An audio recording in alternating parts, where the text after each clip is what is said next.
Welcome to Tail Slate Podcast, a place for independent filmmakers covering everything from on-set experiences to what's happening at the movies. I am your host, Farid Chiron. As always, I'm joined by my co-host, Toby. Hey, Toby. Hey, guys. Today, we've got two really special guests. They are independent filmmakers, film students, content creators, Serena Laham and Olivia Michaud. Welcome to the podcast. Hello. Hi. Hey. We're happy to be here. Great to have you here. Now, as in keeping with tradition with previous episodes, Serena and Olivia were both students in the same film school that Toby and I went to. So they've got a whole lot of experiences that are similar to ours, but a couple pointers that we're going to pick up for sure. But before we get into any of that, honestly, guys, in lieu of what's happening in the world right now, in lieu of just, I guess, everything, I just want to start with a simple, how are you guys doing? What's up? How are you guys doing right now?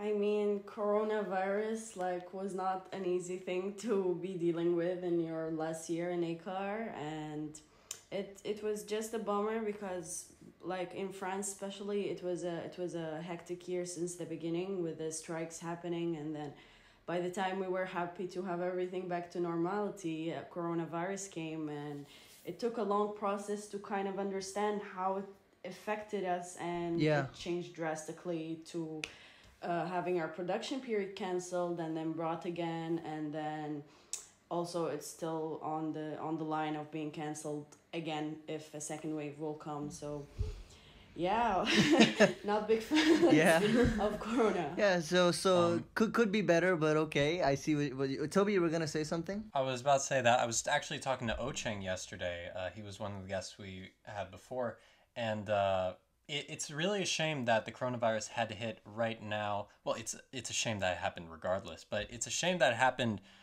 during this time, which was supposed to be production period, because film schools and stuff, I think all the theoretical stuff you could learn for under $1,000. The real bread and butter comes from that production period being on set. Yeah. Even you could learn it for free. Yeah. Not even just under $1,000. I'm just gonna say one thing. YouTube, Lord of the Rings Extended Edition making off. That's your Bible right there. Use that. That's your. If we're gonna use driving test analogy, that's your theory, and then production periods like the practical. So I guess it's just a crying shame we're not getting the chance to do that practical part. Yeah. So with you two, then I suppose you were both about to make films, for your thesis films, and they've been put on hold. So now, since everything's in flux, what's the next move? The next move is we don't know if there's a second wave, but we need to be prepared, whatever happens. So the next move is kind of just trying to gather up as much money as we can, knowing that it's a very difficult situation right now and people are not funding right now. That's right. So, I mean, it's we have to work with it and try to gather enough money as we can. Yeah, it's double the hustle right now. It's just a fucking bummer, because on top of what's up? And it's also very sad to know that it might be canceled again. So it's you prep, and then you get canceled, and then you prep again, and you get your hopes up, and then so it's a mental war for your kind of mentality. Yeah. So you're doing twice the work for something you don't even know may pay off. Exactly. I can't imagine that sounds very, very unpleasant. Yeah, unpleasant, but somehow in a morbid kind of way, kind of quite accurate to even the industry, beyond this, that ray of hope that you might make your movie. I mean, in this case it's a global pandemic, so it's a different situation, but just clinging on to that slight possibility, and then living in constant it's a mix of paranoia and just crossed fingers, okay, what's gonna happen. Oh boy. Right, so did you guys have your prep all, were you more or less in the middle of pre-production when this all happened? Then you were kind of crewing up and getting your actors and such. Yeah. I mean, we had our heads up department locked. Our dates even locked, and yeah, and our dates. Myself, I was I was already I started with casting, and I was already contacting some actors and talking to them, and I was actually doing the second call. I see. And it's hard, because you have to also tell tell them Yeah. that, and some actors I really liked, and it was it might be a shame if we get to shoot in September, October, and then they're not available. Yeah. Oh, yeah.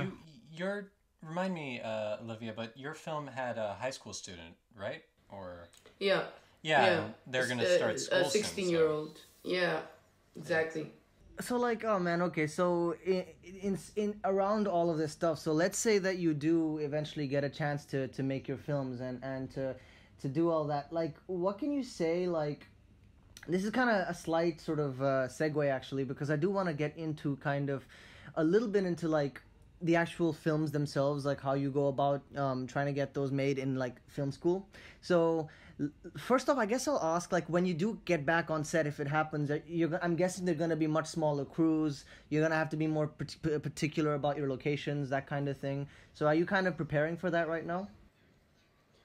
I mean, now we're kind of more on, we're still in a very gray area on what are the new rules and restrictions from ACAR.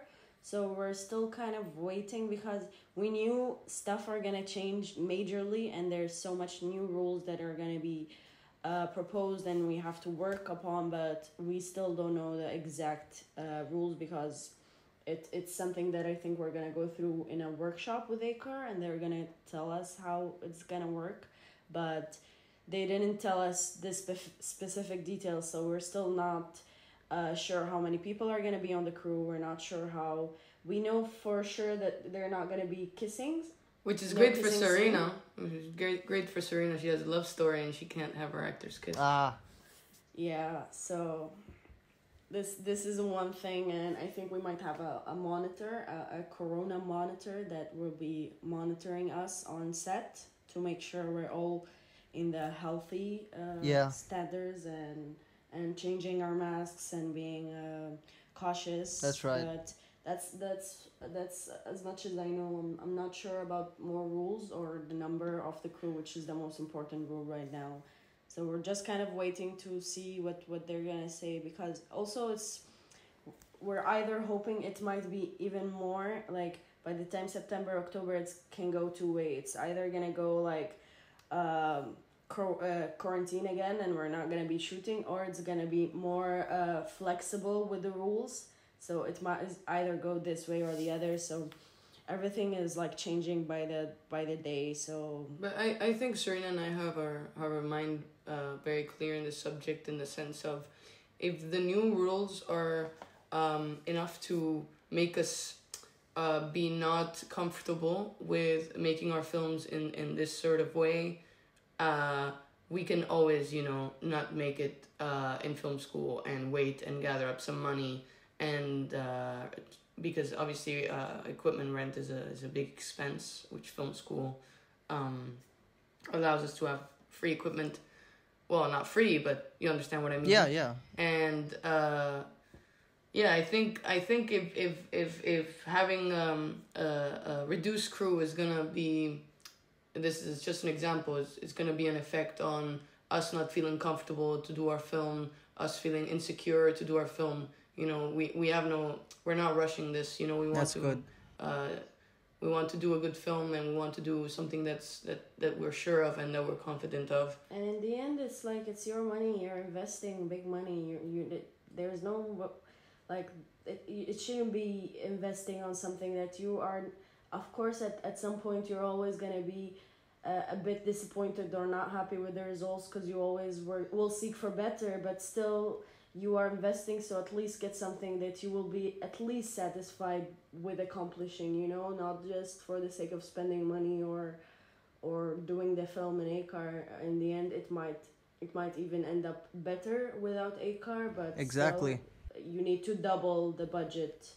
Like, don't invest in like 2,000 euros or something into a project you don't currently believe in, like in the yeah, or rather wait for it to like be for you to make it at its peak quality, for the circumstances to allow that. Then I think absolutely, exactly. I think you're making the right call there. And honestly, like I think this is an interesting talking point, because so often we put all our chips into that thesis film, into that final year of film in our film school. You could be in ACAR, you could be at NYU. It's always like that graduating film. And while I agree there's a lot of truth to like making that film as good as you can, just because the things going on right now are potentially hindering that, you know, holding out and just kind of waiting for that. Because the thing is also, you guys are a couple, you're a unit, you know, so ultimately that's incredibly advantageous to both of you, because it means there are two minds kind of that are kind of in motion there, you know, there's an anchor to each of you. And so it could be, you know, because like I'll give you an example. So you guys know who Ari Aster is, who made Hereditary and Midsommar? He's the scary man. I know. I don't know him, but I know the films you mentioned. I know Midsommar. Yeah. No, Ari and I are like. But I haven't seen his films or. That's fine. I mean, look, so Ari and I go back. We're like drinking buddies. No, I'm kidding. I don't know the guy, but like I know I know his films, and he made a film in AFI. That was like his student thesis film, and it happened to do pretty well. It kind of caught the attention of, you know, A24 Films in New York. They make like Moonlight, The Lighthouse, all these great movies. So that was the jumping off point, but that alone wasn't enough. What he ended up doing was he went off and he basically launched a bunch of Kickstarters and was able to just make a bunch of these short films to kind of really build up that resume, make it bulky, you know, like this is like you have more to give than just one big thing, no matter how good it is, you know. So I think even if you make a thesis film this year and that works out right, I think it could also be like that you end up using that strategy to make something else or even remake it or something just better. Or so it's inevitably, I think what you're saying will happen if it's on this film or a different one. So it's a great, I think that's a great path that you're pursuing. So in the midst of all that, then I want to ask a little bit about like when it comes to, because the fact that you guys are you know, in a relationship, how does that like when you're since you're both directors, you're both storytellers, do you see like a great influence on each of your works based on like what the other has to say? Like, do you find that you basically work together on everything, more or less? I would say yes. I think I don't know how you feel, Serena. We've never asked each other this question, but I would say yes. I think we always look for if there's a problem. Let's say there's a problem in my script. You know, we always go through it together. We always try to help each other out, and I think we really care about each other's opinion on things. Yeah, and we trust each other's visions, and it's like even with the process of writing, we were always with each other. So we were always kind of like, I finish a draft, she goes over it, she checks it, she gives me her opinion, I do the same. So there was always our mindsets kind of together into each other's project, and we knew before we grew up that we're gonna be a head of a department in each other's films, because we want to be a mind of one of the minds that is making this film work, because we trust each other's visions, and we work in a more or less same mindset. Yeah, and honestly, like each draft of our scripts has been reviewed by the other. I mean, it's constant. I never asked myself this question actually, but it does feel like we've written these scripts together. Yeah. Yeah, you got based on you got that ghost co-writing credit that's not there. Like Baumbach and Greta Gerwig. Yeah, it's a good example. Noah Baumbach and Greta Gerwig, they're two directors that are a couple as well, and I think they mentioned that too, right, Toby? Like that they're effectively, you know, very like the two halves of a whole, like two minds of a. Well, I'm trying to think of this elaborate sentence. Forget it. You get the idea. They help each other with their scripts. That's it. It's that simple. We don't need to sound smart. It's fine. Come on. Yeah, thank you, Mr. Shakespeare. Yeah. Here's the thing. Like, what I love about this is like actually, it seems as though, because, like in my case, I'll tell you, like I have been, for example, I've never been in a relationship with a filmmaker per se. You know what I mean? But and so when I've been in relationships and I like show someone like a piece of material, you know, it always comes with that a slight asterisk of like, oh, you know, I really value your opinion and of course we're together, so I want to hear you out, but you know, I don't think you're like, weirdly, it's like I don't think they're qualified. You know what I'm saying? But you kind of exactly. No, you're totally right. You're totally right, because even though like I try so much with friends, or maybe I'm telling them about my story, even if they are the reason I inspired the story of them, even when I get to the point like you want to read the script, the especially in the process where you're writing the script and you're always looking for feedback that trigger the points that really needs to be worked on, because at some point you're always missing where is my flaw in my script. So you're always looking for feedback from people you trust, and if you don't reach the people that actually know how to give you an advice, how to direct you, to tell you, oh, this, I see this. So of course it plays a big part when you talk to a filmmaker than when you talk to a non-filmmaker, because even if we're not like the most qualified filmmakers, we still know the basics, so it's easier for us to communicate with each other no matter how much our mindsets are different. So yeah, even scripts, I think for someone that hasn't studied filmmaking or is not interested in filmmaking, are hard to read. I mean, I think when we read scripts, while we're reading the words we envision, we have a certain image in our heads, and I feel like for a non-filmmaker, it's quite hard to have that same vision we do.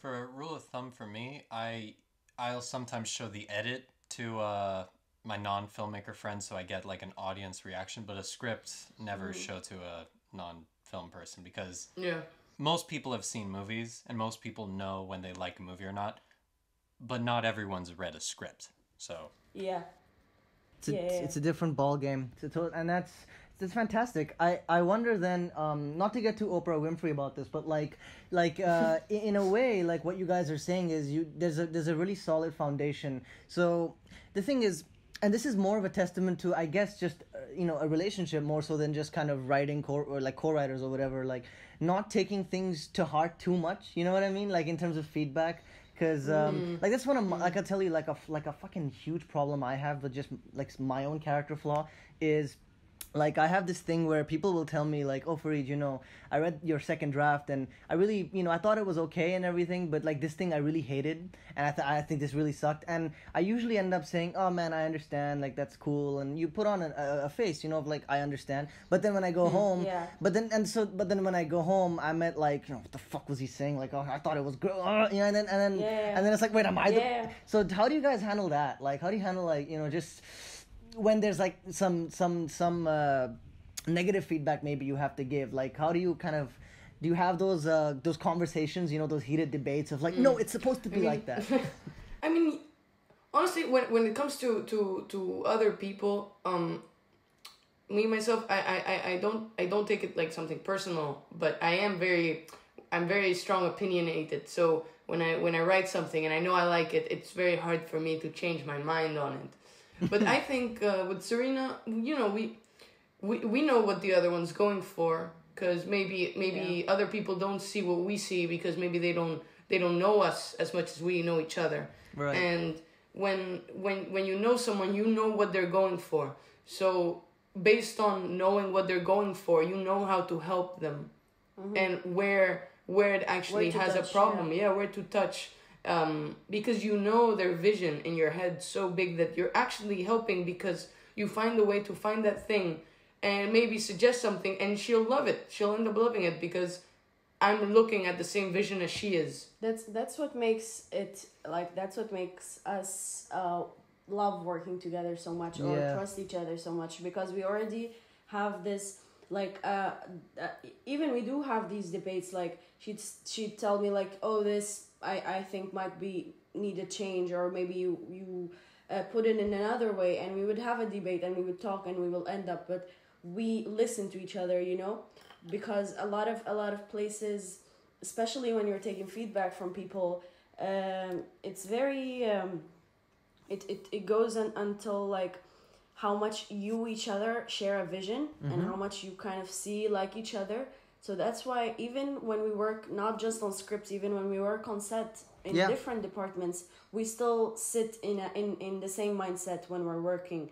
You feel like we don't need to explain each other much, It's very basic stuff, and we're already there because we're both in the same place. So that's why it makes it very easy for us to sit and go over all details, even with and especially with negativity, because we're not looking for her to tell me, oh, I love this script. I'm looking for her to tell me I don't like this and this and that, so I know where am I standing, and especially with her saying that, because as she mentioned, we know the vision, so we trust each other's words, and we know that whatever is coming out, it's not coming out of anywhere but what I need for my film.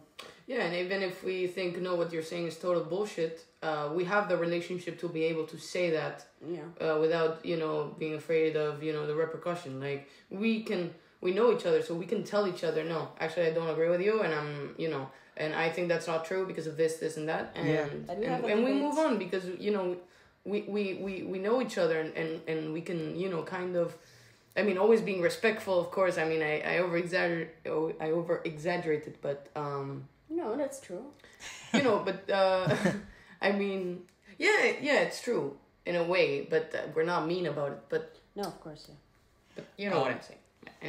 I kind of like what you guys said about when you know the other person and you know what vision they want, because I kind of think often when I get feedback or something, I'll get feedback from, say, someone says, oh, well, you should do this, you should try this, but that's not what I'm going for. That's not what matches the context of the film. You're listing things which maybe you've heard in a video essay or in a book or you've seen in other movies, but that's not the vision I want. And I'm not going to invest and spend like a long time of my life making a film when it's not my vision, when I don't even believe that truth.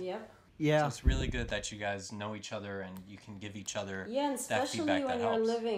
when you're living with a person all the time, especially when you're planning on doing a film, your film becomes kind of the thing you think about when every second of the day, there's always something you're thinking about, there's always details that will bring you back to your film, there's always stuff that will trigger you to have a new idea. So it's a topic that is always being talked about, either her film or my film. So we're always, even when we're working in other departments, if we're working in production design, it's been 2 months that we're at home and we are talking about this. So when we arrive to set, there's stuff that we already have a big database of where are we going and what is happening, because we already spent so much time to set in the same place. As it should be. What you're basically describing is a shorthand, right? Like between the two of you, which kind of goes without saying.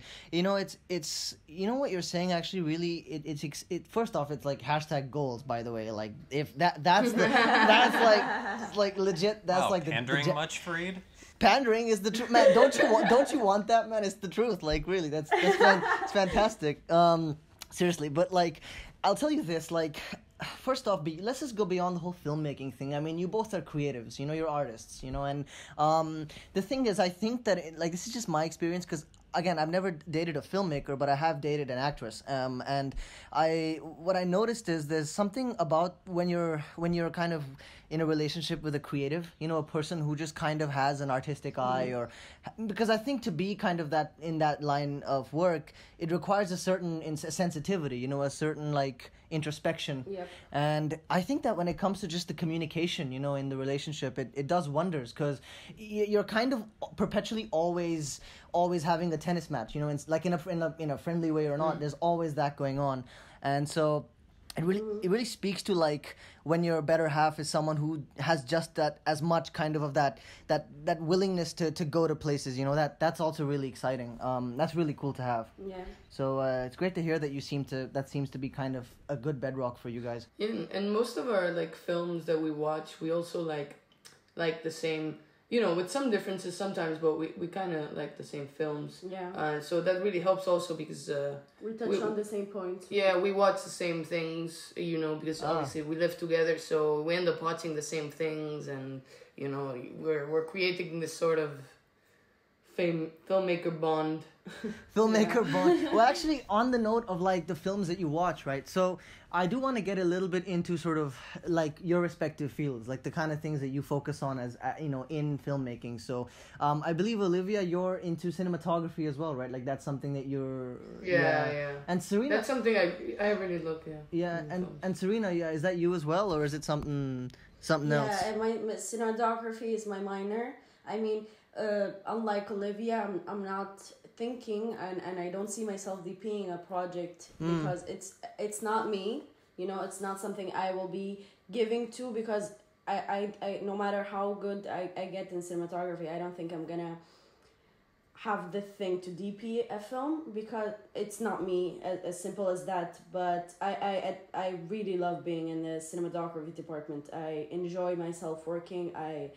It really, and especially that most of my jobs come from cinematography. I end up working most of my work in cinematography because it really gives me happiness to be on a camera department, you know, or in lighting department. I like the job by the aesthetic of working. Serena, Olivia, sorry, I was just going to ask, as someone who should never touch a camera ever, what exactly about the camera department do you guys love so much? Like, what is it? The hustle, the work, like the thing that about cinematography is we are the, you know, like the thing that never settles on set, you know, like the thing that is always running, always jumping, always with the equipments. You get the equipments up, you get the equipments down, you're always carrying. There's so much physical work and you're always running, and this hustle is just like, it gives you passion to that job. Adding on to that, I think the great thing about a cinematography job is that it's a very hands-on job. And by being very hands-on, especially if you're a camera department, for example, when I worked as second AC, I realized that second AC is, you learn so much about filmmaking being a second AC, because you don't have a very let's say difficult job, but you do have a very hands-on job. You have a job that in which you need to be focused, and you need to be, you know, on the ball about things, and you're always there because second AC is always needed. And since if the camera's on, you're shooting, and you don't break until the camera's off. And I think you just learn so much about what happens in a set, even like, because as a second AC, well, you need to be also thinking about the actors. You need to be marking them. You know, you need to maybe measure the distance in between for the first AC, in between the sensor and the actors. And you know, you really get a sense of how to kind of deal with actors, try to not be in their way. You know, understand the hierarchy, and understand, you know, that the actors need to be in their own bubble and not to be, you know, disturbed. And at the same time, you really learn about what's going on around you, because as a second AC, you're moving so much that you just see all the departments, and, you know, you kind of... And I think that, you know, for a director, to be in a cinematography department is amazing. You know, to learn to be a director, I mean, you need to know about everything in each department, of course, but I feel like in the cinematography department, you really understand, you know, the role of a director. For example, like second AC is basically like the onset, like if to compare it to like a CCTV camera or like a security camera, you know, just observing all, like seeing every angle, every nook and cranny of everything. You're in the thick of it. Yeah, that was a kick-ass. That was a kick-ass metaphor. I'm really proud of that. But like, you see what I'm saying Pat yourself on the bat, Fareed. I did. So, but the thing is, right? I think that you raised, that's a fantastic point, and I wish, because a lot of directors are kind of scared, you know, of going into the cinematography department, because a lot of directors it is very scary. Yeah, it is. Well, you know, you go into cinematography class, and I mean, it depends how, because there are obviously directors who have a certain technical proficiency. Everybody's kind of different. But when you start hearing shit like, oh, you know, the f-stop of 4 has to be divided by the and then you take the 85, and then your brain explodes. I think that kind of scares. Crying is a perfectly normal reaction to that. Okay. Well, the thing It is kind of like the medical of filmmaking. Like, it's the medical or like being a doctor in the filmmaking, because like even for me until now, and that's why I feel it makes me feel more and more that I cannot be a DP, because there's so much that until now I find very overwhelming. And even my first year when I had my first year classes of cinematography, I said, I am not gonna be in cinematography. I'm never gonna be near a camera. This is not for me. And I'm just lost, you know? And it took me until the second production period to get my hands on.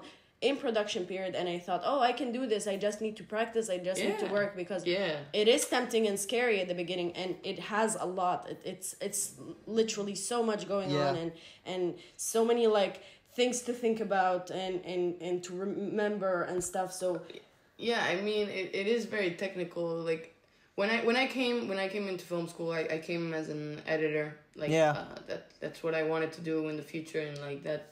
You know, I had done courses of Premiere Pro, and like, you know, I really, really wanted to be an editor. And when I went, I realized that I liked cinematography. And I don't think, like, I know it looks scary because when you hear cinematographers, they're always saying numbers, you know? Yeah. And there's a fear for numbers, you know? Like, well, what are they talking about? It's like, wow, you know, they're so smart, or that's so technical. Honestly, if you like it, you just gotta work, and at the end you'll end up understanding things. You know, it's like, I think it's a fear, and it's not only a fear, but it's a mistake to be scared of it, because if you're scared of it, you just don't wanna. You're like, okay, I'm not good enough in cinematography. I'm scared of getting a job, and you know. I think, you know, everyone should try it, because honestly, it's once you're in that environment. I knew nothing about cinematography. I knew nothing. But, you know, I started enjoying working around the camera, around the light. So, you know, you end up learning, even if you don't want to learn. You end up learning. There's no way. And I think that's what every director ominous should do. and terrifying. You know, part of the thing that you're saying when you mention the numbers part of it, because look, I intend to, I don't want to be a DP per se, but I am learning to DP. Like, even as we speak right now, I'm learning about it. And I've always, like, I do know how to work a little bit with light than I used to before, but I wouldn't dare call myself a DP just yet. You know, I'm just like novice in training. But one thing I noticed is, like, look, I got a lot of pals who are head gaffers and cam ops who transitioned to cinematography when they felt the time was right. And I think the reason why it's daunting, but beyond that, honestly, the reason why it actually gets maybe a bit easier is it's kind of like it's kind of like a math problem, and not so much like proper algebra, for example. It's more like, you know, when you were doing your exams in high school, it's like, Mark went to the supermarket, he got 2 eggs but put one down, how many does he have left? And it's like 1. You know, like basically you have to kind of just really read into the situation and kind of just do as you're told, you know, in a way. You kind of catch on pretty quickly that beyond the whole numbers aspect of it, it's also just being able to just differentiate things and just follow the instructions and just press and mess with the right things, and eventually that becomes kind of instinctive. And then being a DP is just like now putting that into an artistic perspective, you know, and being able to call the shots.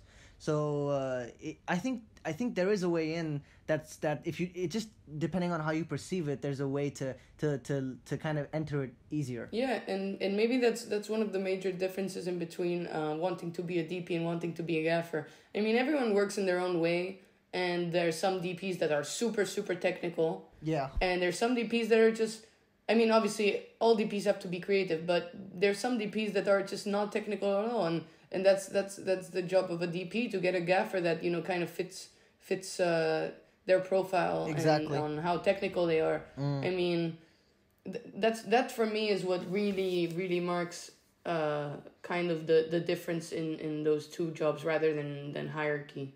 It's kind of finding your partner that kind of fulfills maybe what you lack, or fulfills your style of working, you know. Mm-hmm.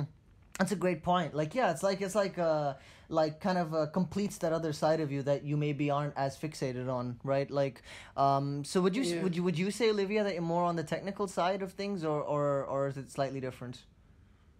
I don't know yet, actually. You don't know. You're still discovering. I mean, I'm young. I'm still trying to figure out things. I know I got a long way to go. Yeah. But you know, I don't know. I obviously, you know, have been, you know, I'm not a DP yet. So, you know, I've always been more on the technical side, because I'm, you know, still learning. So it's obvious that I'm on the technical side when I'm learning, because I'm learning all this technical things, rather than, you know, being creative is something more of finding yourself and finding your style and finding practice. You know, obviously messing around with a lot of things until you because at the same time, you know, regardless of if you're not a really technical person, you need to be technical in the job, because to be able to be creative, you need to know the theory. Because if to get what you want, you need to know how to get it, you know? But yeah, I don't know. To answer your question, I don't really know yet. I think it's something I'll figure out along the way. Yeah. No, I mean, look, ditto. Like, I may claim to be this, like, fancy director. Or I mean, obviously, I'm not even technically a director, you know what I mean? I'm just a guy who has shorts. But at the same time, right, it's a similar situation. Like, there is, even to extend on that, like, a technical aspect to directing as well, in how much you're willing. Because a lot of directors, you know, you got two kinds of directors in this world. Like, you got a director, like, goes on set, like, has, like, a, I don't know, I mean, like a beret and, like, a super, like, a elaborate mustache, you know, and he walks up to the actor all, like, I'm not gonna give him a French accent, even though that feels ideal, but he, you know, he walks in, no, I don't want to go there, but he walks to the actor, and the actor's like, so what do I do in the scene? And, you know, this kind of director would be like, give him a Belgian one. Are a lion amidst the trees, and the deer surround you, and it's some, like, insane metaphor, and then he's like, act, and then, you know, like makes it like he's like Van Gogh or something, you know. And then you've got and then you got directors who, I'd say I'm more this kind of director myself, like, who kind of walk on and they're just like, all right, look, that's your mark, just give me 3 beats. Just like, and if the actor's like, do I go higher or lower, they'll be like, oh, just go higher, and then that's just kind of it, you know. Like, even in rehearsal, like, it's like just like the Coen brothers, they're just small pointers. And I don't know how much that correlates to what you said about a DP, but I guess there is a similarity in that you're kind of, it's like, what do you look at things like in that more like, does the peg fit the square, or are you kind of like deconstructing the nature of the peg? You know what I mean? Like, what is it? So it's like, it's an interesting dynamic. I think a lot of departments in movie making have. Yeah, I think it just comes with, you know, experience and kind of finding what is your way of doing things. Are there any particular influences you guys have right now, like DP wise, director wise, that are like, that's an interesting approach? Director-wise, I really like Fernando Meirelles. He did my favorite film, and probably Serena's favorite film too. I mean, I showed Serena this film. I told her when we were just dating, I told her, this is my favorite fucking film. Yeah. And after we watched it, she was like, this is my favorite fucking film too. City of God. Yeah, I know. Yeah. I feel that. And we recently watched the Two Popes also. It was this new film. Yeah. And I really like his style, even though I wouldn't say he's my influence for cinematography. I mean, he's very interesting because, you know, he's like a documentarian almost, that guy. Like, he's got drone shots. Exactly. Yeah, I don't want to get too theoretical because I like keeping things, you know, on the surface a bit. But I want to say that it's true that you have City of God and the Two Popes, and they're just two different complete movies, two different complete settings. And still he uses the documentary style, you know, the shaky camera, and it's like the zooms in, the zoomed out, you know. It's like, it's very interesting for me, and he finds a way to make it work with his own style, which is I think that's not because it is the shaky camera is per se my style. I haven't found my style yet. You know, I have to try different things to find what matches. But I think that it's very interesting, and a big influence of how to keep your style in completely different movies and make it work. Yeah. Totally. Well, also if you're a DP, like, with the director, kind of the umbrella of the director's vision, still find ways to, like, seep in some of your voice in, you know what I mean, in the midst of all that. Of course. Would you ever, so Serena, if you ever directed a movie, would you have Olivia DP it? Yeah, we are like, I love that about us, and since the beginning, I love the fact that we work in the same industry, and especially when you're dating a person, you're always looking at the future, you're always seeing each other in the future, and you look at how would it be. So being in the same field makes it very interesting for us, because we're always thinking about what is the next project, what are we doing, and that we are always going to be working together. So it will always be this kind of rotating between positions with the crews and being there, like, creating together. And I think it's like it's something that we need to take advantage of, that we are now in a place so close to each other that we are actually gonna create something that will look really because two mindsets are always especially that it's hard when you're directing or when you're creating your own film to kind of allow someone to share your vision with. Yeah, I feel that. If you're lucky enough to find a person that you say that, yeah, I can share my vision with this person, and I trust that what this will bring is nothing but make the project even better, and having two mindsets together. So yeah, we have so many projects that we're always thinking about that we will be doing together. Yeah, we imagine ourselves, in the future. Working together. I'll tell you. Let me tell you this, guys. Like, if you fucking like pull that off, you would have kind of made film history a little. I can't think of a lot of like director DP like couple combos. There's probably not any. Yes. There's like two none. women that are lesbians. I haven't seen this. Yeah. I haven't seen this. That's like, you want to talk about true progression. Like, there you go. That's it. It's real cool. Like, I'm just thinking for myself, like can you imagine? Like, I'm just thinking for myself, like, what if like my future wife does my DIT or something? It'll be very like, Yeah. we bring our work home, but we also bring home to work or something. It's interesting. I had the same thought, kind of like, because my sister, she's also a filmmaker. She's older than me. She went to film school in London, and now she's working in a producing company. And I always thought about that, also kind of like the Coen brothers, doing something in Sisters, which you don't see a lot either. But yeah, it's women. We're empowering women in this industry. Even though it's obviously a very progressive time for women in filmmaking, in the industry, in representation on screen, there's still obviously a long way to go. I mean, no question. And progress the problem with progress is, despite its existence, it goes pretty slow. And I wonder, since you guys are this dynamic duo, although you both get to be Batman, or Batgirl rather, I should say, and no Robin's involved. Or Batwoman, yeah. There's Batwoman too. There's so many, like, there's Batgirl, there's Batwoman, and there's a whole lot of characters. We're not getting into this right now, Fareed. We're not talking about comic books. Yeah.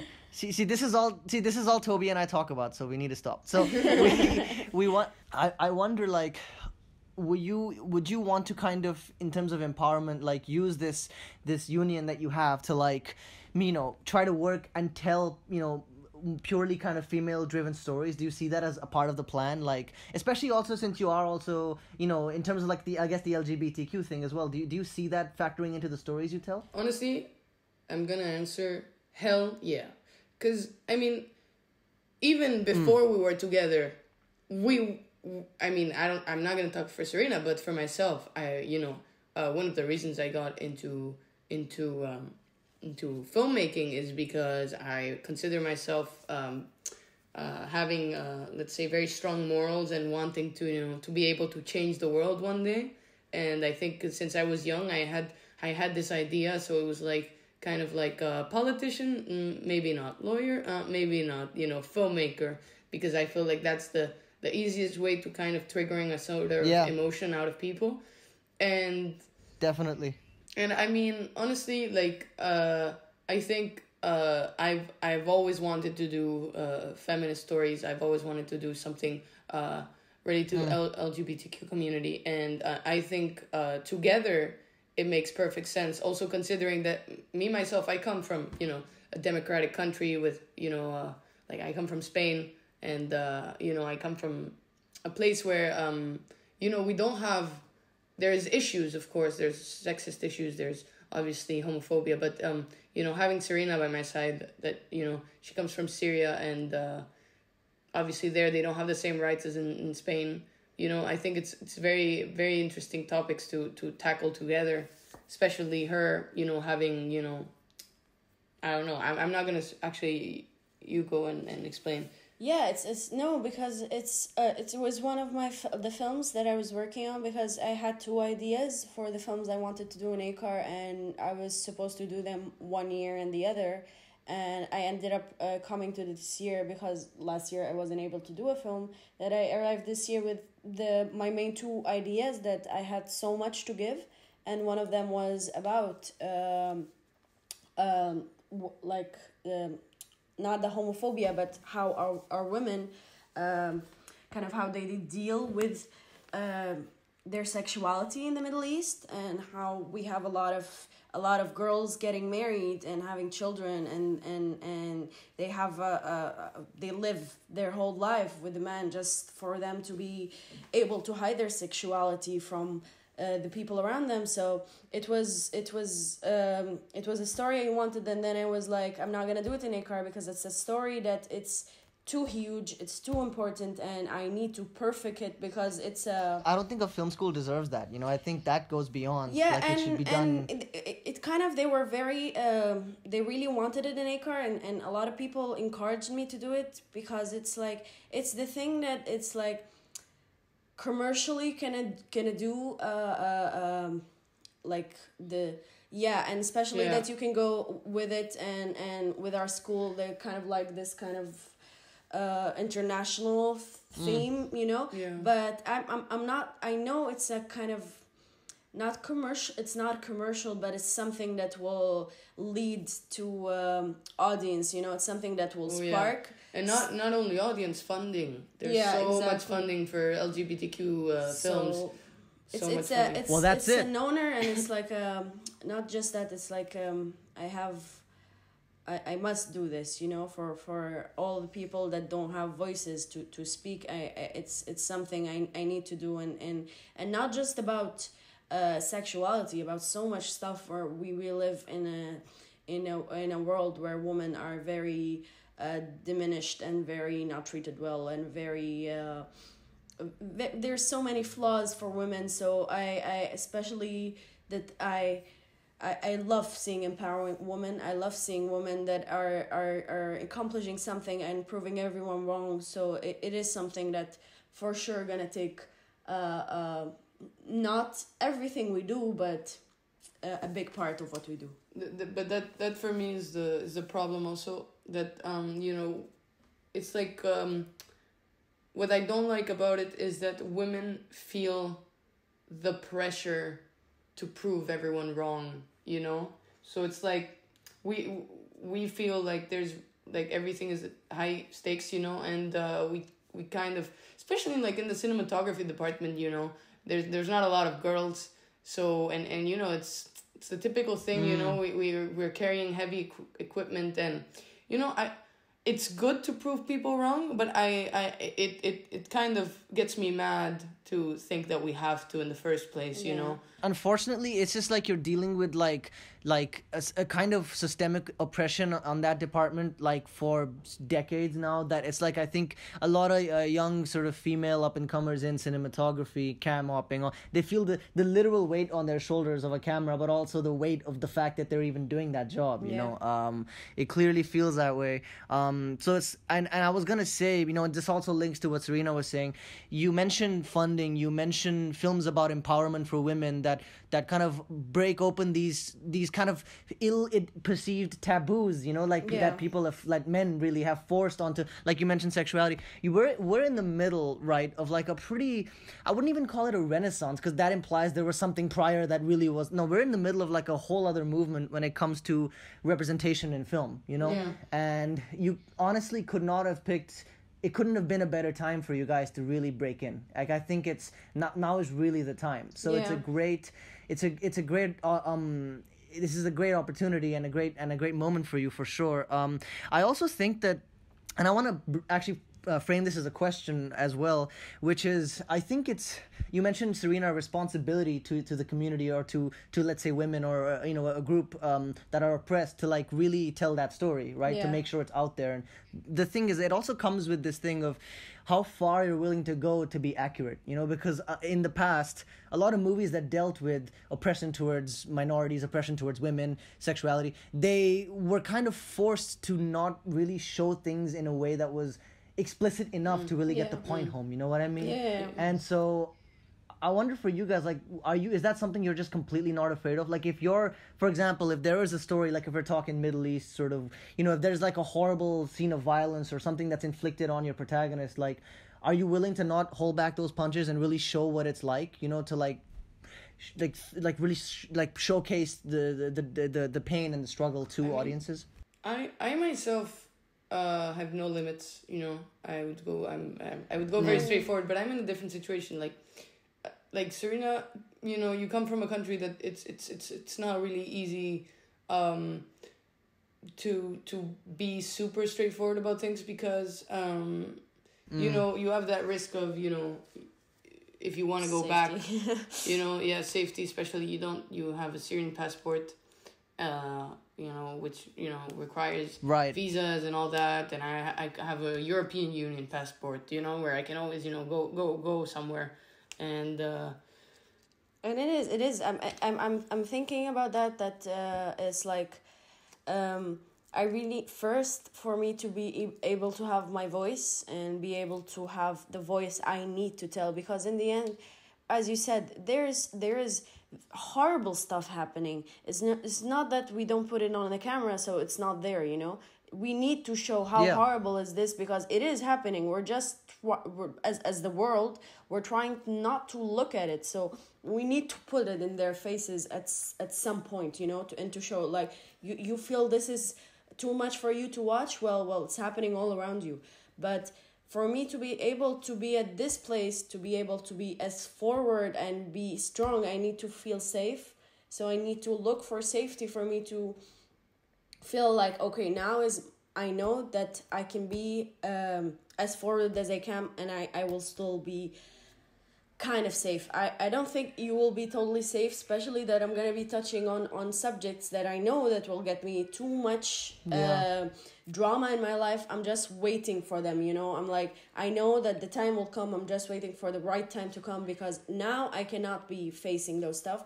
Now I am not in a place that I will protect myself, or I can seek protection. So I need to find a place where I can be 100% that even if I will be in danger, I still stable, you know? Yeah, well, it's yeah, Toby, what's up? I was gonna say, someone once told me that to find your calling is you look at what you're very passionate about, what you're good at, and what society needs. And I think that's something a lot of filmmakers should look at, because often the mainstream audience sees films as a way to entertain, to distract themselves from their issues. But I think we also should use film as a way to remind them, hey, no, this is happening to someone. Yeah. And maybe you see something that's happening on the news to someone else, and it's not happening to you, so you don't relate to it. But through cinema, you can put them in someone else's perspective. Make them spend 2 hours. They're never going to know what their life is like, but to experience and to empathize with someone and be like, okay. And especially to kind of like, it's nice to show the outside world as like in Europe and blah blah blah, to show them what we are, but mostly to do films for the people there, to change their point of views, to for them more than the people out. Although my audience will be way more out, because my audience will be more open to listen, but I'm not. What I think I will be doing is not for them, is for the people back in the Middle East to actually see and try to open up and try to think and try to build a new mentality, you know. Can I ask you a question, Serena? I'm sorry, Farid, I'm taking over. No, go for it. Go for it. I wonder. Olivia is the host now. Serena, I wonder, like, would you do a film about the Middle East to educate people that are not from the Middle East, or would you do a film about the Middle East to educate people from the Middle East? Yeah, that's what I'm saying. That it's mostly, I know my audience, and I know that if I want to get famous or I want to get money, my audience is outside. But what I'm doing deep inside is for them, for the people in the Middle East, for them to change their point of view and for them to see that this is not okay. When I'm trying and when I'm writing and I'm trying to get to their senses, is for them to at the end say, oh, she has a point. Maybe I should change my mind. Maybe I should start looking at women differently. Maybe I should try to look at things differently. And I think we need a lot of that. And I really hope that that's my hope for my career, is to be able to touch on that. Yeah. But it's so hard sometimes, because you need to find that nice balance between getting your truth across and also making it entertaining for them. Because like, you can't just have them sit down for 2 hours and give them a lesson. Otherwise, they get bored or walk out or whatever. Like, especially if it's a subject you do not believe in, you don't think about, you're not with, and you can't. Yeah, I know. And that's the tricky part. That's how we sometimes, I think we get films like, we talked about this with Ocheng, like The Help or Green Book, which it's like, we've fixed the issue, but really it's not covering the issue. Yeah. And that goes way too far into the entertaining, whimsical Hollywood world, instead of actually dealing with the reality of it. You know, interestingly enough, that actually, what you mentioned, those two films, those are two films both directed, like, not that I want to bring this, to transition this too much away from what we're currently discussing, but see, for example, those two films, The Help and Green Book, were directed by two white men, you know what I mean? And they were trying to tackle, issues pertaining to race and, of course, the black community and such. And with you guys, like, since you are really sure about, like, you are kind of living in many ways some of the experiences you want to share on screen, right? Like in terms of and so I have a bit of a question for you, actually, and this is not really to do with it's more to do with the person behind the camera than the content itself. Do you think, because we're in the times that we're living in, where there's such an impetus to, like, show the various atrocities, not hold back, do you think then by default it means the person directing that film should be someone who has probably endured it to some extent? Because here's the thing. Here's what I'm going to say before I want to hear from you. Like, we have people like Barry Jenkins, who's not necessarily a gay man. He's not a gay man, but he made Moonlight. And Moonlight, many people consider to be a successful depiction of that kind of situation. So there is, of course, this concept of, if you have a great storyteller who perhaps has a sensitivity, maybe they'll do justice to that material. But I'll say this is my opinion, and I want to hear yours.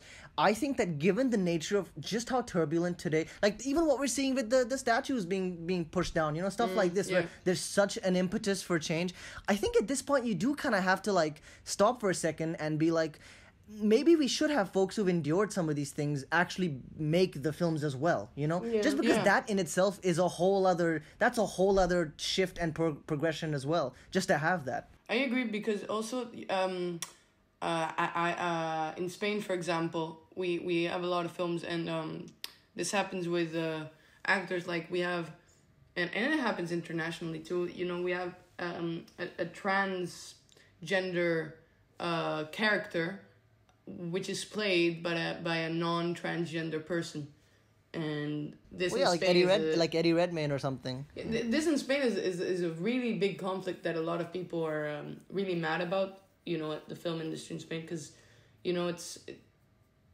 it's what you're saying, Farid. I don't know, Serena, you wanted to say something. I think, like, first, as filmmakers, they always tell you that for you to create something that is really as I think Toby kind of touched on that we always go back, come from home, and not home as our country, but where we relate, or what is something that is very specific to us. So the more you come closer to you, the more the film is going to be real, and the more you're going to add stuff that another person might not see or might not experience. And I think that's what makes filmmaking very powerful, because you put something inside of you into your film, and the more you're closer to it, the more audience are gonna feel closer to your film, because it's something very true.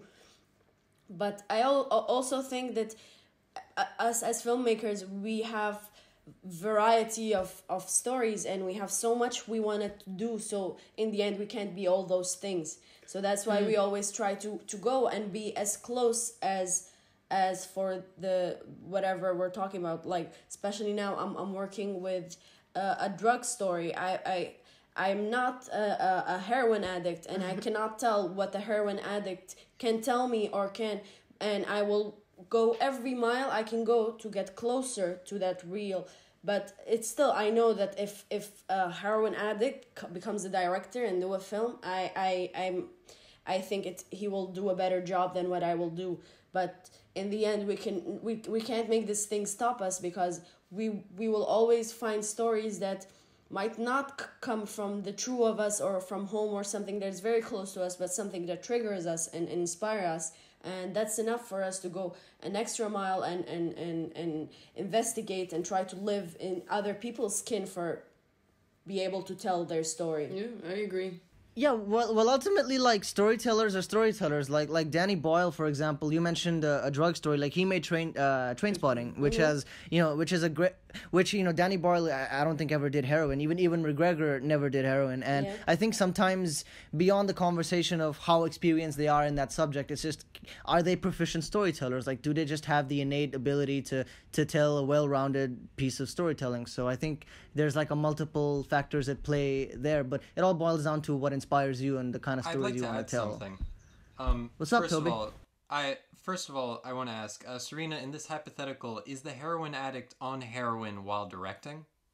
No, I think... Because I think that would make it throw a curveball. No, I think it's mostly when you cover addiction or something. It's just as something when you're impersonally, like, the one experiencing it, it's not going to be the same as a person that is trying to get that experience to tell, Words can never measure up to a real experience. Exactly. But they can get close. Yeah, exactly. And I wanted to add, Free, to what you said about the Barry Jenkins thing, and I think a big part of that, because you watch Moonlight and he puts so much care into the direction and acting, I genuinely don't believe that he'd ever make a script or something and release it without him not believing it was true, without him putting the care and respect into crafting it. Yeah. But I do believe that we need a lot more representation with directors because, I mean, we're film students. We're nerds. We like weird stuff. Mm-hmm. We like to see something new, something different, a new experience. And to get that, we should be excited to see new experiences, new diversity in these storytellers and see from a different perspective. That's a fantastic thing that we can do through film. And yet, so I'm surprised sometimes when kind of the film community maybe, I don't know, like acts hostile to these new changes, like say that, oh no, we're going too far, or we're giving too much power or freedom, and like, oh, well, they just hired this person because they're black or because they're gay or something. And I think that's really a shame because we should really love to see those different views. Yeah. We should be excited 100%. to see that. You're totally, bro. I think, it's sad because the reason why there's so much resistance is because they'll often point to, well, the system shows like statistically that they're not as profitable or that it's really a revenue business, right? So, but the problem is, guys, that this entire system through which they examine the revenue of or the box office of this kind of stuff, it's predicated on a system which kind of was already sexist, racist, homophobic, so like the numbers that they're going back to refer to like compare are inherently flawed. They're skewed because they're based off of content that was always, following a flawed system. So it's like, I think now it's just about dismantling that. And like you said, Toby, ultimately it comes down to the money, like once they find out, okay, there is a marketplace for this, once there is like, we can touch this market, like everyone will suddenly turn their logos rainbow colored for the month. Like, yeah, because that's what they care about in the end, money. Yeah, I agree 100%. For now, a lot of films have to, like, of these sorts, they have to work on lower budgets. So I think that's something we just all have to accept. You're going to have to kind of minimize a little bit, and then gradually things are going to progress. By the way, I want to say that all three of you have given me a bit of a pep talk that I didn't know I needed, and I'll explain. So what actually I've been dealing with so this is a digression from like what you guys are currently trying to focus on, Serena and Olivia, but it is a separate, I guess this is relatable in some degree. So I always, as a writer and a director, wanted to tell very specific stories, you know what I mean? Like, I loved film noir, I loved sort of psychological horror, the stuff like that. But I grew up on Hollywood, I grew up on American film, I grew up on New Hollywood stuff, so I had a very particular image of the people I wanted in my movies and the kind of stories I wanted to tell. Now, the thing is, I'm an Indian-born brown kid with an American accent, and the thing is, I never really thought I would go back to my roots because I never felt like I was even really Indian that much because I just did not have. I had a cultural disassociation. I grew up in Malaysia, then I went off to France. I mean, that's like the furthest from India you could imagine. Trust me, I'm here right now. So it's now like with what so basically I went to a bunch of production companies And when I was in France, I actually knocked on a few doors because after I graduated from ACAR and was an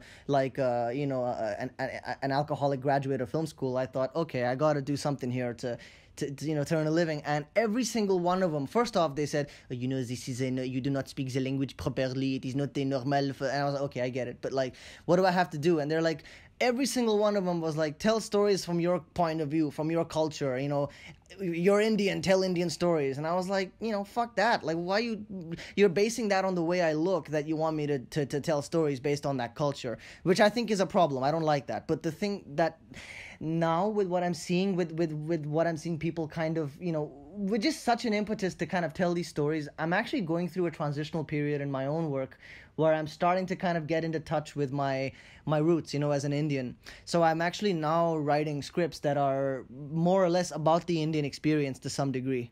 And that's a huge... I was going to say, we kind of touched on this with Daniel as well, where he spoke as being a Vietnamese American, but he grew up only in America, so he doesn't know that culture. And then when people tell like, oh, tell your story from your culture, he's like, well, I grew up in Houston. Yeah. And that's not what people want to hear.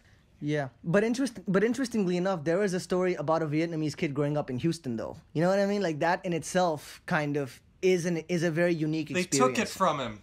They stole it from Daniel. So I'm like, I don't know, guys, like, hearing you guys speak about, like, with just the kind of steadfast determination you have to tell your particular story, like, I feel like I'm going through, again, in a different circumstance, obviously, but, like, a similar experience. I think a lot of us who are in, like, situations like this, or, are minorities, or, feel like we're part of a community that has some kind of oppression, I think a lot of us are starting to feel that a little bit more, just because it's becoming... I kind of left, like... One of the reasons I wanted to leave Syria was I knew I wanted to do directing, and we didn't have any film schools, so it was enough reasons for me to leave. But part of me always felt that I did not kind of... I love Syria, and I love being from there, and coming here made me realize how much I am lucky to be, because I felt that I have a place to come from. Although when I left, I didn't feel like I belonged there, and I felt like I'm in a place where I'm not totally understood or totally comfortable with my own skin. So I felt like I wanted to leave, and when I left, I felt how much I have in me from there, and how much I have to tell from there, and I didn't expect to be very, say, like, oh yeah, maybe I have so much troubles going to this country and this country, but I still feel very lucky that I'm coming from there, because I have stories and I have places to come from that will make me happy that I'm there, that makes me feel proud that I'm from there, and make me feel like it's a blessing, Absolutely.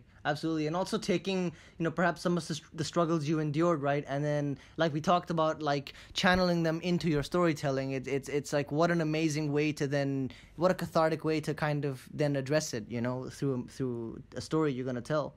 Yeah. And the fact that you're going to do that together, like, in some way, is just fantastic. I suppose one thing I want to... God, it's really hard to, like, segue from that. That was so, like, that felt like a mic drop moment, so I'm trying to figure this out, guys. I mean, Toby, do you have anything you want to kind of bring up, man? Like, I don't want to give you the whole floor, but like, maybe you want the whole floor? As I said before, Olivia's the host of the show now. You don't pay my checks, so... Yeah. Ask Olivia where she wants to go with this. See, I didn't know you had checks in the first place. Yeah. No, but yeah, like... that's why you're easily replaceable. Just... You don't pay me. So we're having a bit of an in-house scuffle, guys. We apologize. It happens all the time. Olivia, you're from Spain, and Serena, you're from Syria. So I'm guessing you two are, like, now, you're from culturally very different places. How does that kind of affect the way you interact in terms of, like, I guess, the creative process? Like, do you, like, see things, like, does the fact that you have different cultural upbringings, like, does it give each of you new insight into how to look at things? Like, what I loved about Olivia, and it's not something I got my hands on when I first started dating her, and it took me a while. I could tell from her personality, but since I wasn't aware of her family much, so I wasn't sure how her mentality was based off. So when I saw her parents and her family, it made a lot of sense to me, because as a family and as a whole, they're very cultural, and they have so many cultures in the family, that I feel that Olivia is very like very exposed to different cultures, which made us being together kind of like it made sense, because we were both mindsets that were looking for something that is not us but completes us in a way. And I feel that when we had this, it's like we are like we have two different windows, you know, and we were looking for two different windows that are not alike to do one from them, you know. So I think like our culture and being from different places makes each of us like nourish the other person, because we're always bringing to them new stuff and stuff that they did not touch on in their lives. And I feel happy, you know, when we're like this, because I always feel like I'm giving her something and she's always giving me something back. So this is something so nice. Yeah, That's lovely. That's an amazing, complimentary kind of experience. Yeah, I mean, and yeah, I mean that also extends, of course, to like we were discussing when you're working together on a screenplay or on set. You know what I mean? Just keeping that you know that partnership so strong and that core so strong. That actually leads. I want to lead us back a little bit to sort of when we were talking about on-set experiences and sort of how this whole thing plays out on a shoot. So I mean, I guess rather than like ask such a broad question, I wonder if there are any specifics. Like, are there any specific stories that you guys might have from working together on a set where there was an interesting anecdote or something? We have plenty. I mean, you guys have worked together on how many sets? 15, 14. Something around that.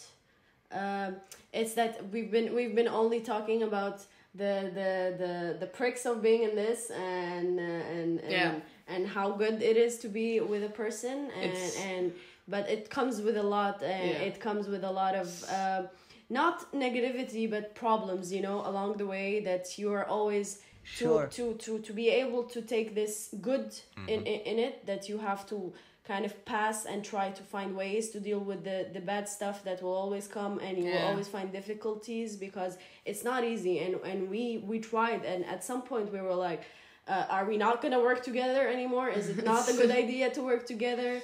Because we do such a great job, but it comes with so much difficulties and fights and drama. We've been talking, you know, how we complete each other, and it was all like very romanticized, but there is a true reality behind the scenes, is that you know, it's not all sunshine and flowers, you know. Working, I mean, when it comes to script writing, we're okay, you know. I mean, we don't have big fights. It's mostly on set, because, you know, set comes with a lot of stress, and of course being with your significant other is not always, you know, it's hard, and not even for us, you know. I think a lot of people that work on set with their partner, it can be challenging. It can be challenging, exactly. It can be challenging sometimes, you know. I was gonna say, being on set is an extremely stressful situation just to begin with. Exactly. I'm curious if there are any like actual specific anecdotes you may have from like, because okay, I'll tell you one thing that I'm getting from what you're saying. Like, you know how in like in a relationship, you know, there's such minor things that can, like, at least in my experiences, like they become annoying over time a little bit, and you have to kind of just address them. Like, I'll tell you one. Like, I had a girlfriend once who would always, like, for example, she would take her shoes off by the door but never put them on the shoe rack. You know what I mean? That was something that I don't know why that really got me. I remember, and I had moved into a really nice apartment at the time. Well, nice for a film student, but like it was like, and I was just wondering, like, what's the version of that on a shoot? You know what I mean? Like, what's the thing? Like, you always point the HMI the wrong way. I have no idea. The biggest thing is I think in our working relationship is kind of my anger issues, because I'm a very angry person and I'm very crazy with my emotions. Like, I'm very emotional, and I'm very Serena has no filter. Yes, so that was a problem, because when I am dealing with something, I cannot just say, okay, I'm gonna put this now and I will deal with it later. For me, it's like, now I'm angry, now everyone have to know that I'm angry because I'm angry, and I cannot not tell you that I'm not. So yeah, we're still working on that. So that was is it the a thing biggest where problem. you're angry, so you want everyone else to be angry as well, or is it... No, I No. want everyone to acknowledge that I'm angry. You know, like, something happened, I'm angry, and you should know. especially with me, you know. Yes. Especially, I want Olivia to acknowledge that I'm angry. Yes. So it happens a lot. What happens when someone acknowledges you're angry? Is it done now? Is it fixed, or... I mean, I kind of explode into like this little devil that suddenly is like this sweet little girl, and suddenly you see a very bad face, and it especially when you say, like, in the pressure of sets, that you're always pressured. So it's like, I don't know how to be like, take a breath and address this. I'm always like it's something not just with us, but even with me working on set, that I have problems with my emotions. So it's hard for me to kind of like bring them down and say, okay, and this led us to so many conversations about how to make this work better for both of us, because we saw what this reflected, and we did not like it, you know. Like, we saw that if we work this way, this is the result we're gonna have. And even if the result and the job is perfect, and even if we did a perfect job, still the what we left on set made us feel not happy.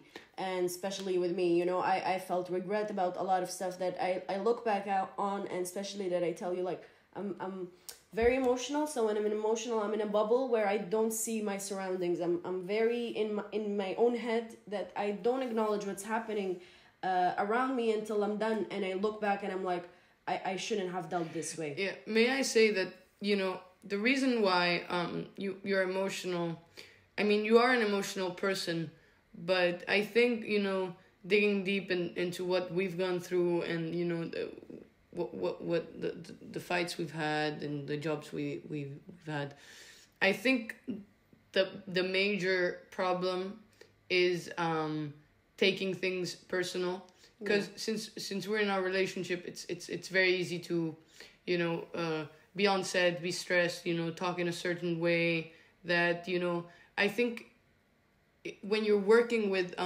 someone that is not me, you don't get as emotional. You don't get the way, basically what you're saying right now. But I think when you're working with me, that is a result, because you know me so much that I can, that, you know, it kind of, the fact that maybe I would have talked to you in a certain way, or I would have done something, it affects you 1,000 times more than another person doing that. Yeah. And I think that's a reason. And you know, working on a set, you know, it's, if the set's going smoothly, you know, we're fine. But as you know, when things start, for example, we were both production designers on a set, and you know, we arrived the first day, and we had rented a lot of, because it was set on 1916, the film. So we were basically working with a lot of antiques, working with this bed that we rented from Lanzani, you know, the place in Paris where it's basically an antique rental. Right. And we rented this bed, and you know, we're very far. We're in this like farmhouse, very very very far from Paris. And the bed arrives in the van, and we kind of set it up and start dressing the room, and the bed's just fucking falling apart. Yeah, because it's old. It's an old bed, man. you know. And in the moment, it's like, we need to make this work. Right now, we don't have the budget or, you know, the time to find a new bed. We need to make this bed work, and it's just falling apart, you know. And we're trying to find, you know, solutions. And these kind of things make you kind of already be in a stress situation. And I think those are the moments that get to us as a couple, when things are starting to fall apart, and we're trying to figure out, and we're already in an emotional state because there's the fear of we need this bed, someone needs to sit on this bed, it needs to work, and I think those are the because the moments that me and Serena might take something's personal, someone says something and it affects the other, and this sort of thing. And I think that's what we learned the most out of our experiences, is that we kind of have to get our emotions and remember that on set we are a couple in the sense of working couple, not an romantic couple. We have to be professional, we have to learn how to deal stuff. Because we do a great job together. We complete each other. Yeah, we complete each other in many different ways, and we get a great result at the end.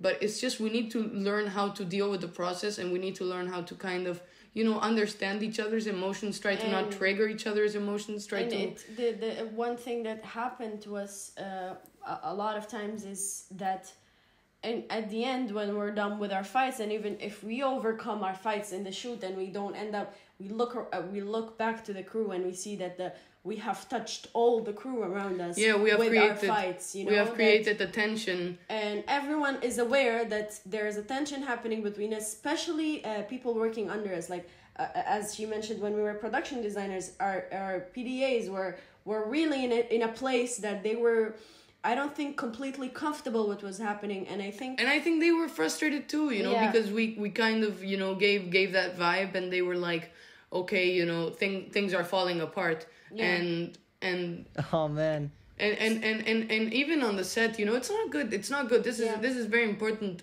for us to, we've learned a lot from our mistakes. Like now the recent sets we were in, we've been way better with our things, because I think it comes with communicating, setting a sort of boundaries. If we're gonna be working together, there's things that can happen and there's things that cannot happen. We can't let our relationship get into our profession. And not the personal stuff, not in the place that you feel like, oh, in the end, even if she is what she is to me, in the end she should be one of the team, and not my girlfriend when we're on set, and she should be mostly addressed as anyone on the crew and dealt with the same way. And that even if we have problems, even if we're right now in a time when we are ready to kill each other, it should be something that we are the only ones aware of, and that it's exactly that no one is around us knowing that now we're actually in a point where we are ready to kill each other. But it also happens to be that you picked a line of work where naturally, like we mentioned, there is a lot of turbulence, and then twice as much when it comes to sort of having a relationship in the midst of that turbulence. I mean, it's statistically proven that those who go into cinematography, filmmaking, they have the hardest time sort of maintaining a relationship because and usually it's because of distance, actually, because DPs travel around a lot. But if you're like a unit, then it's like keeping that combustibility, but also you're cool, you know what I mean, through all of that experience. I wonder then, and look, I am by no means, like if there's one guy in the world who should not be a guidance counselor, it's this guy right here. But I will say, I wonder, I pose this to you, like, do you then have, like, say you have a rough day on a day of shoot, like you guys have a falling out or production design, like some bed problem, so then when you go home later in the evening, what's the atmosphere like? Do you guys try to then sit down and be like, look, we have to go back tomorrow morning, let's just talk this out? That's what's the problem, is that usually it's like we create all this big thing on set, and usually when we sit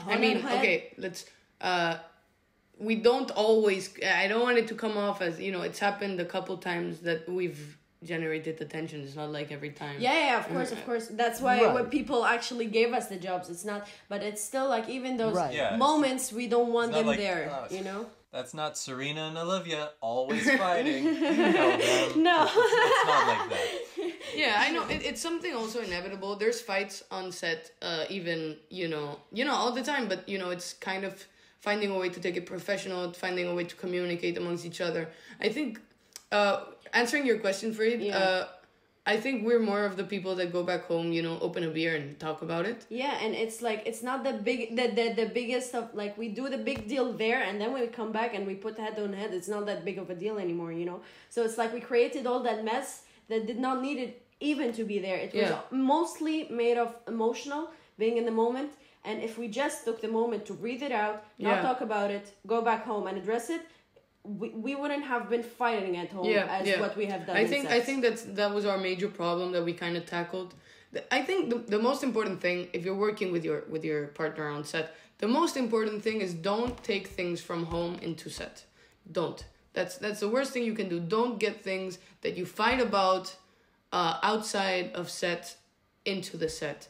That is, if you're gonna fight on set, fight about things that are on set. Never about anything else. Because it happens with I've heard a lot of stories about partners on set, and jealousy is the thing that can really, really, having jealousy on set is the worst thing, especially because it's a team game, it's a team, So you're always communicating with the team players, and if there is jealousy on set, it can not only ruin the set experience, it can ruin your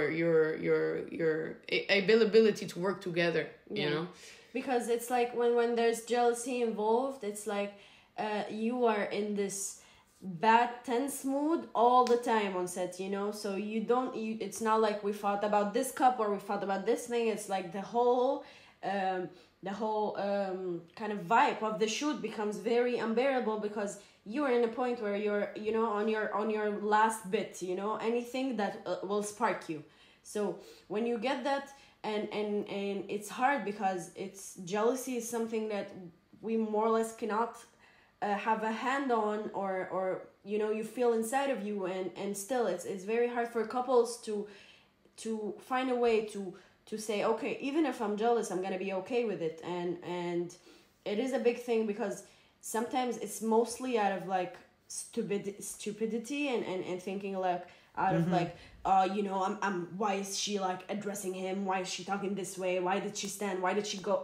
Like stuff like this, like very stupid points that you are like, you cannot be having this, and you can't be thinking this way, because it makes you feel bad the whole set. You're not gonna be work comfortable.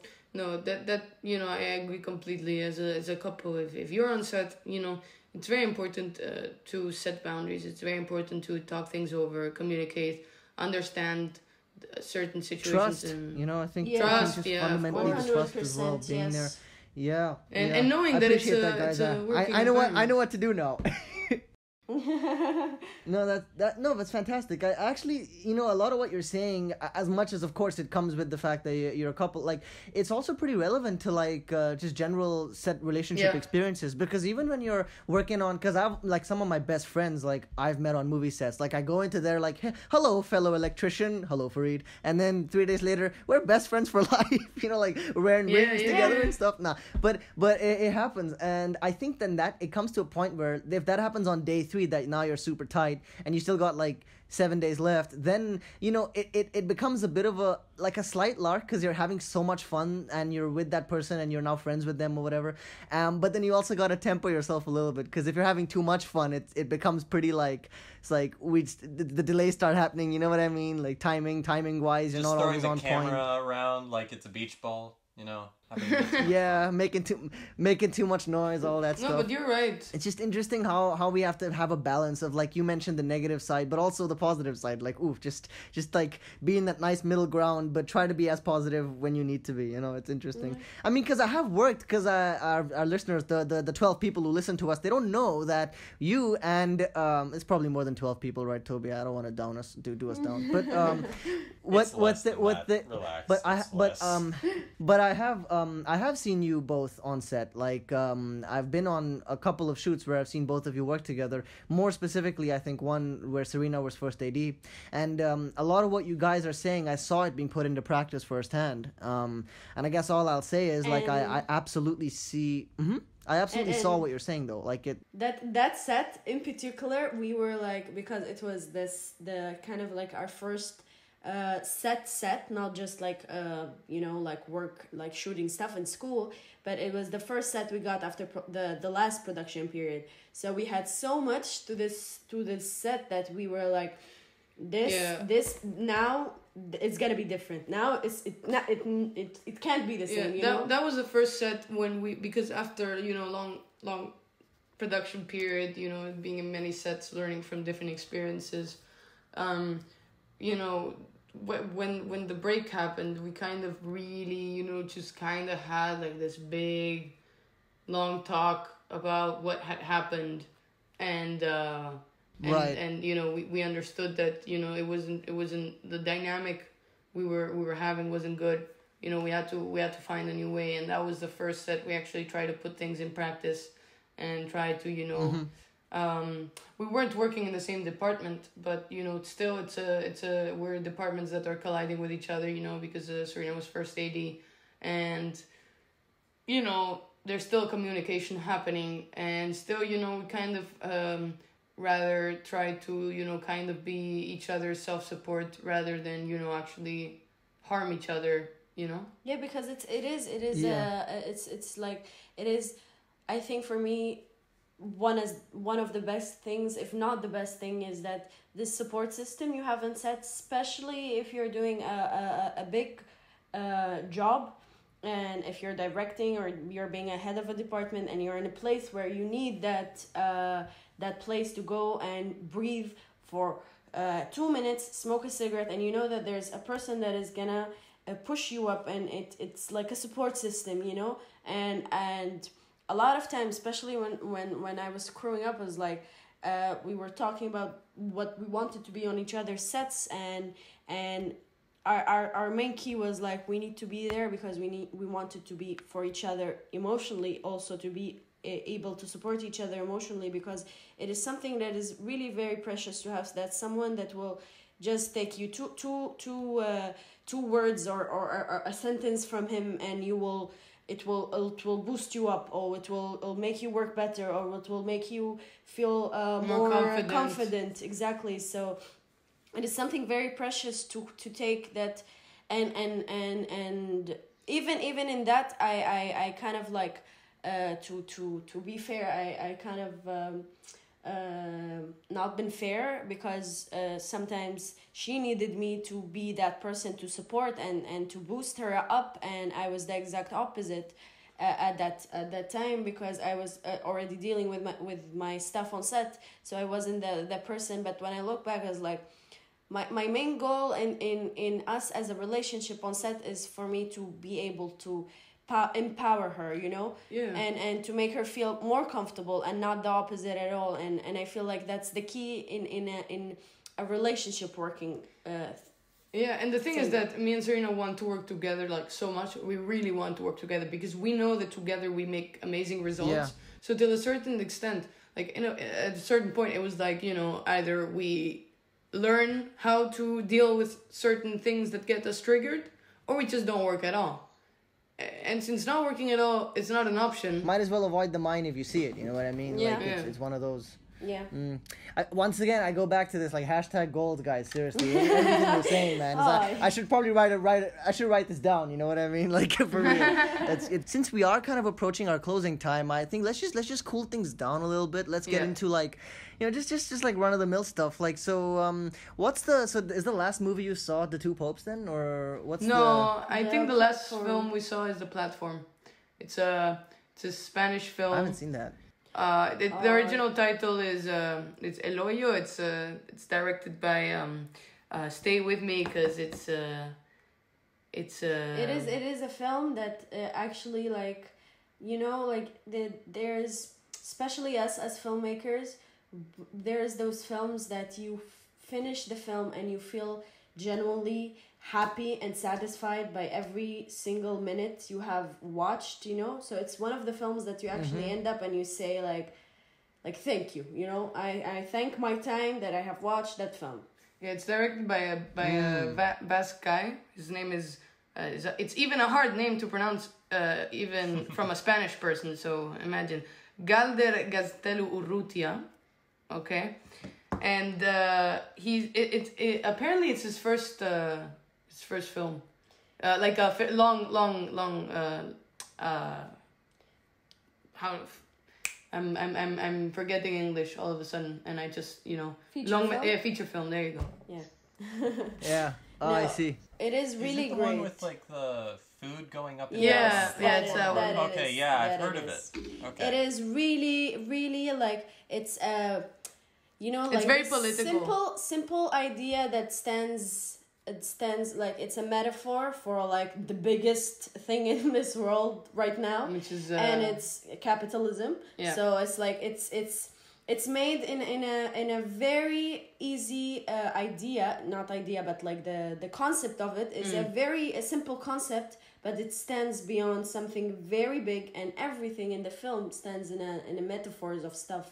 It's a very political film. Don't you think that's always like what I think we all are going for when we're trying to make movies? Like, I don't know about you, but like it's always so fun when you've got such a deceptively simple concept, in terms of story, like what you're actually seeing. But then if you start to think about it, you're like, wait a minute, that's like that movie about the baboon and the raccoon going on a trip is about the Soviet Union. You know what I mean? Like just as an example, like that was a pretty surreal example, but like you see what I'm saying? Like it's so fun to kind of delve in. Yeah, exactly. And it's a short film. Like it's not that long. It you feel it's about an hour and a half. Probably. Yeah, and you feel very very like into it, that you do not notice how it passes so quickly, and it's like so smooth. Like it's one of those films that really just gets you really really really digged in the story, and it just. And it's all metaphors. It doesn't take its time, the pacing is just right. It's just, it goes to the chase, and I think it's quick, but very efficient, not too quick, to be overwhelmed. But, it's good. It's good. I think it's right now I'm actually kind of now I'll definitely add that to my like 2,000 film watch list. I'll just keep going every day. No, about the list is like I got this 1001 movies you should watch before you die. I have that. I have that too. I did the stupid thing of going through the there's like a test, checklist. The checklist, and see what I have watched of those films, and I'm like, oh my god, I need like 3 to 4 years to watch all these films and get done, with all of them. And it's like so much, it's like a weight on you as a filmmaker. You feel like I'm not good enough. I haven't seen these films. What am I doing? But that's kind of actually a myth, that I came to realize. Because like when I was 14, I had that book, and I kid you not, my 14-year-old self was like, in 3 months I'm gonna have seen all these movies, because I had nothing to do, and I was 14, and so of course that didn't last very long, But like the thing is. I actually think that's something a lot of folks in our situation. Cause look, I won't. There's no two ways about it. Like I've seen way too many movies to count. I've had. I spent my teenage years having a lot of free time, and maybe too much free time, and ended up just having that opportunity. But the thing is, as much as I feel like that's informed me and obviously taught me about filmmaking, I don't necessarily think it's a total necessity. So a lot of people feel this like social incentive to have seen everything, to have this like worthiness. But the truth is, like I really think it just boils down to like your instincts as a storyteller. And it's always even though it is great to keep watching new stuff, like I think it's like if you have it, you have it, That's an interesting thing. Yeah. So yeah, guys. On that note, want to thank you to our listeners for tuning in. If you like this, then head on. Well, give us a subscribe and a like, and keep following our content button. Here. Hit that bell button. Yeah, classic YouTuber question. I should learn these. And don't forget to go smash that like button. Smash. Fuck the subscribe button. Turn your phone upside down. Type your name with your tongue in the comments down below. This feeds the algorithm. That should work. And also we got an Instagram page, tailslate.cinema, where I write some pretty kind of short and to the point, short and sweet, shall we say, reviews of movies that are out. So check that out. And thanks for tuning in, guys, and take care.